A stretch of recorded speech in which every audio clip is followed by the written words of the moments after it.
औज़ुबिल्लाहिमिनश्शैतानिर्रजीम बिस्मिल्लाहिर्रहमानिर्रहीम। अस्सलामु अलैकुम वरहमतुल्लाहि वबरकातुहू। Dear students of class 10th, I hope that you will be okay by the grace of Almighty Allah. Dear students, today we will discuss about the factors on which the resistance of a conductor depends. Dear students, we have here an electric circuit of a cell, an ammeter, a nichrome wire length LC marked as 1 and a plug key जैसे पे यहाँ पे दिखाया गया है। ये जो आप फिगर देखते हैं प्यारे बच्चों आपके सामने, इसमें एक सेल का सर्किट है। ये इसका पॉजिटिव टर्मिनल है और ये नेगेटिव टर्मिनल है। इसमें एक एमीटर भी लगा हुआ है। Plug key note the current in the ammeter. Plug the key, आप की को प्लग कीजिए और उसके बाद करंट को नोट कीजिए एमीटर से। Replace the nichrome wire by another nichrome wire of same thickness but twice the length. आप निक्रोम वायर को रिप्लेस कीजिए, लेकिन इसकी जो लेंथ है उसको डबल कीजिए। ये नोट द एमीटर रीडिंग, और एमीटर रीडिंग जो है उसको आप नोट कीजिए। उसके बाद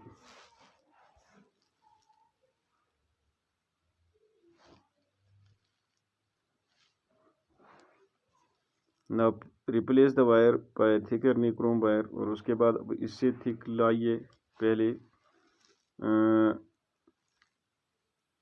और उसके बाद मार्कर 3, यहाँ से जो 3, ये देखिए आप, ये 1 है, इसके बाद 2, इसके बाद 3, तो 3 वाली इससे थिकर है।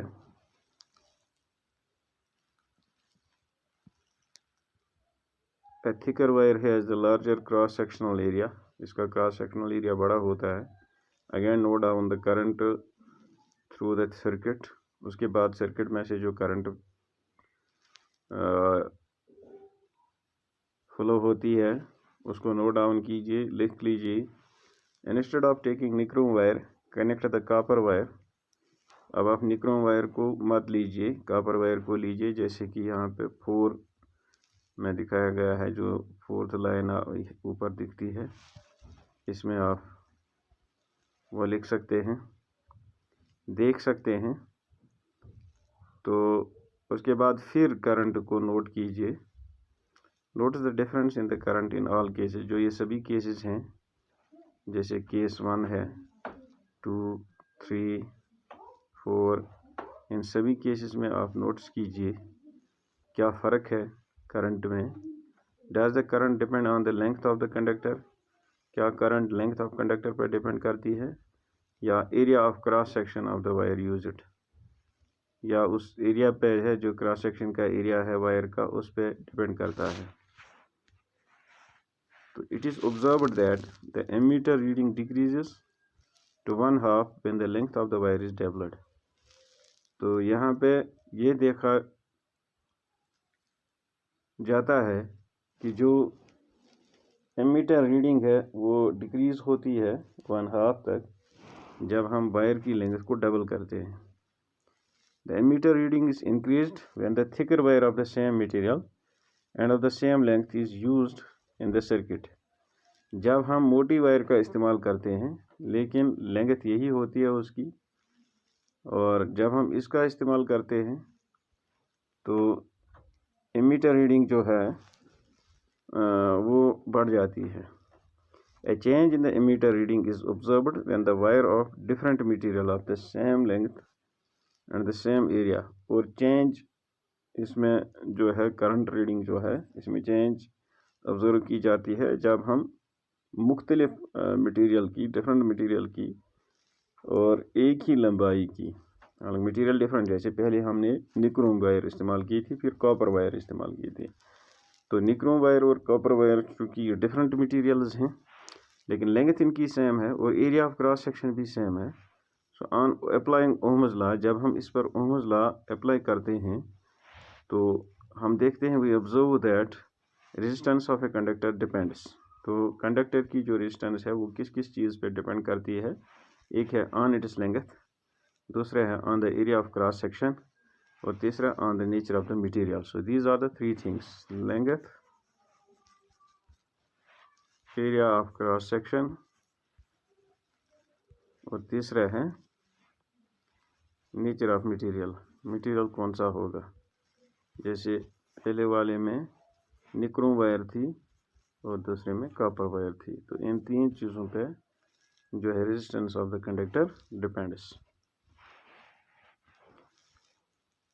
Precise measurements have shown that the resistance of uniform metallic conductor are directly proportional to its length and inversely proportional to the area। जो मेजरमेंट्स हैं उन्होंने दिखाया है कि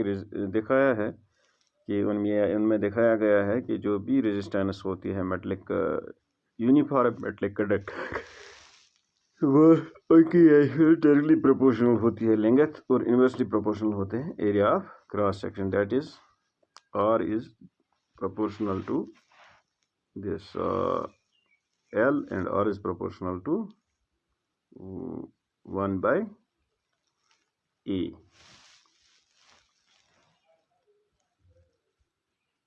उसके बाद combining the two, this is R is proportional to L by E, so P into L by A, where P is rho, P का it is a constant of proportional and it is called electrical resistivity of the conductor।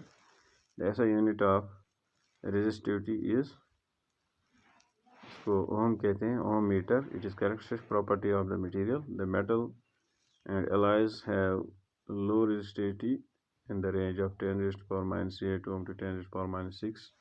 They are good conductors of electricity. Insulators like rubber and glass have a resistivity of the order of 10 raised to power 12 to 10 raised to power 70 ohm meter. Both of the resistance and resistivity of the material vary with the temperature. नीचे जो table दिखाया गया है, ये resistivity of an alloy is generally higher than that of it is constituent metals. Alloy की resistivity ज़्यादा होती है कॉन्स्टिट्यूएंट मेटल्स से। Alloys do not oxidise and burn readily at high temperatures. Alloys जो हैं इनकी ऑक्सीडेशन नहीं होती है हाई टेम्परेचर पे। For this reason they are commonly used in electrical heating. इसकी वजह से इलेक्ट्रिकल हीटिंग डिवाइस में इस्तेमाल होती हैं, लाइक जो इलेक्ट्रिक आयरन होती है, टोस्टर होता है। Tungsten is almost used extensively for filaments. Tungsten जो है ये जो बिजली के कमों में वो धागा होता है उसके लिए इस्तेमाल किया जाता है। Whereas copper and aluminium are generally used for, जबकि कॉपर और अल्मोनियम अक्सर इस्तेमाल किए जाते हैं ट्रांसमिशन ऑफ लाइन्स के लिए। ट्रांसमिशन लाइन्स में जो इलेक्ट्रिकल ट्रांसमिशन लाइन्स में उसमें उनमें इस्तेमाल किए जाते हैं। अब कुछ मटेरियल्स की इलेक्ट्रिकल रेजिस्टिविटी नीचे दिखाई गई है, जैसे कॉपर की इलेक्ट्रिकल रेजिस्टिविटी। ये कंडक्टर्स हैं। पहला कंडक्टर यहाँ पे सिल्वर, इसकी electrical resistivity 1.60 into 10 raised to power 8। इसी तरह कॉपर की 1.62 into 10 raised to power 8। Aluminium की 1.5, निकल की 6.84 into 10 raised to power minus 8, iron की, क्रोमियम की। उसके बाद एलॉयज, कॉपर और निकल की एलॉय है 44.10 raised to power minus 6। Copper manganese और निकल की है, निक्रोम जिसको कहते हैं, alloy of nickel, chromium, manganese and iron. इस तरह पर इंसुलेटर्स हैं जिनमें से बिजली नहीं गुजरती है, उनकी 10 raised to power 10 to 10 raised to power 14, फिर 10 raised to power 13 to 10 raised to power 18। ये हार्ड रबर की है। इबोनाइट की है 10 raised to power 15 to 10 raised to power 17। Diamond की है 10 raised to power 12 to 10 raised to power 13। Paper dry जो है इसकी है 10 raised to power 12। So this is the resistivity table. I can see what are the resistance of these different materials. Now there are some examples. For example, we can quote some examples. First example is, how much current will an electric bulb draw from 0 to volt source if the resistance of bulb filament is 1200 ohm? B. How much current will electric heater coil draw from 220 volt source if the resistance of the heater coil is 100 ohm?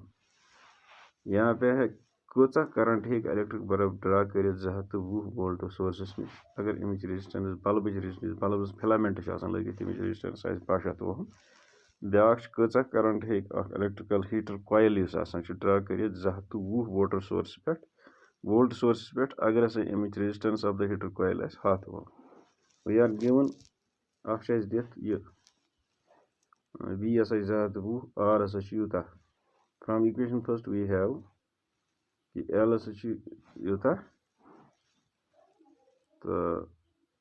by this, so yes go 0.18 ampere. How much electric current I go til barabar 2 volt को charge bata slefun kota resistance, so go 1 point, this is I, this is not you go V by R, I is equal to V by R. We are given V this, so from equation this I is equal to V by R, so go 0.0 ampere. Now the difference of current drawn by electric bulb and electric heater coil from the same source, difference क्या है ये आप देखिए. दूसरा है the potential difference between the terminals of electric heater. जो electrical heater हैं उनके टर्मिनल जो है उनकी पोटेंशियल डिफरेंस 60 वोल्ट है. When it draws current of 4 ampere from the source, जब ये 4 एम्पियर करंट सोर्स से हासिल करती है, what current will the heater draw if the potential difference is increase to, अगर पोटेंशियल डिफरेंस 120 वोल्ट है तो हीटर कितनी करंट ड्रा करेगी. पोटेंशियल डिफरेंस इतना है 60 वोल्ट, करंट है इतना. According to the ohm's law R is equal to V by I equals 60 by this, it is 15. So when potential difference is increased to this, the current is V by R. Agar V by 15, that is 8 ampere. The current through the heater becomes 8 ampere. So dear students, we have discussed about the two examples. We can also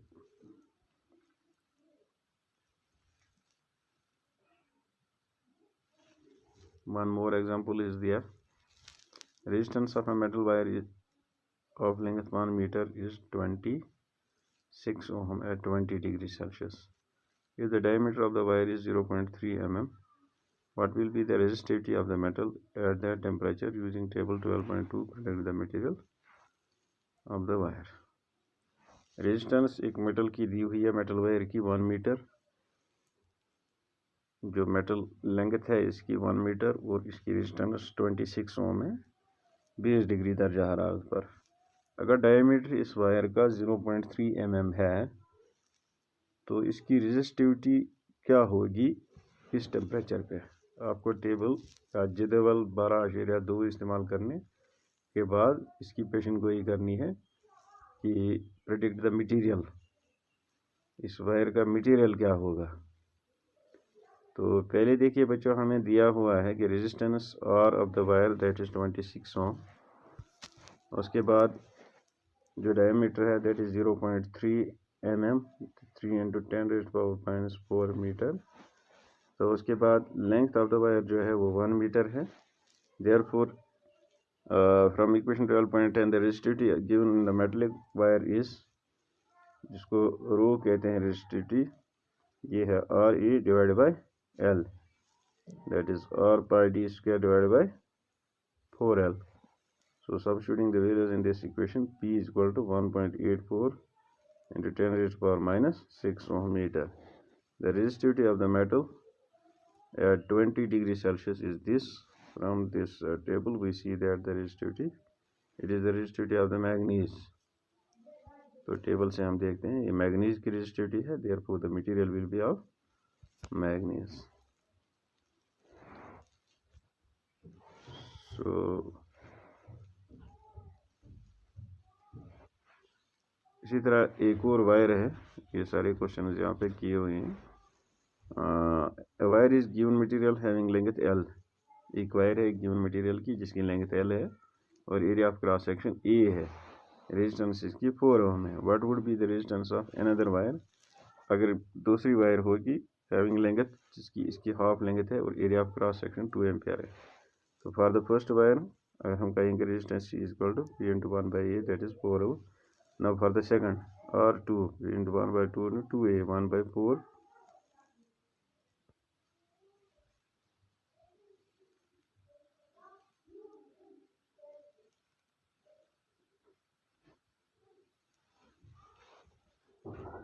तो यहाँ पे R2 रो ये वो वाला 1/2 into 2A, it is 1/4 1/A, so R2 is equal to 1/4. So resistance of the wire is 1 ohm, new wire is 1 ohm, that is R2 is equal to 1/4 R1। जब हम 1/4 R1 यहाँ पे लिखेंगे तो that is 1/4 into R1, तो 4 ओम है, तो that is 4 1 jar 4 1 jar, तो इसका क्या निकलेगा 1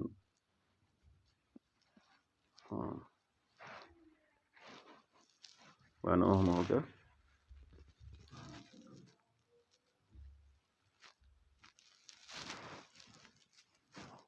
P into 1/A, that is 4 ओम, ये तो हमें दिया हुआ है पहला वाला। What would be the resistance of another wire, दूसरी वायर, यहाँ पे हम लिखेंगे P into 1/2/2A, that is 1/4 P into 1/A।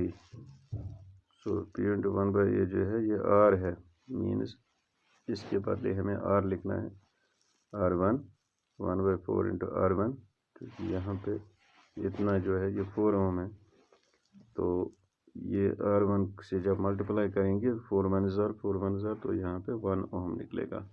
तो जो दूसरा होगा what would be the resistance of another wire, जो दूसरी वायर होगी इसी मटेरियल की, इसकी लेंथ 1/2 होगी पहले वाले से, क्रॉस सेक्शन 2 एम्पेयर होगा, तो उसकी रेजिस्टेंस जो होगी दैट विल बी 1 ओम।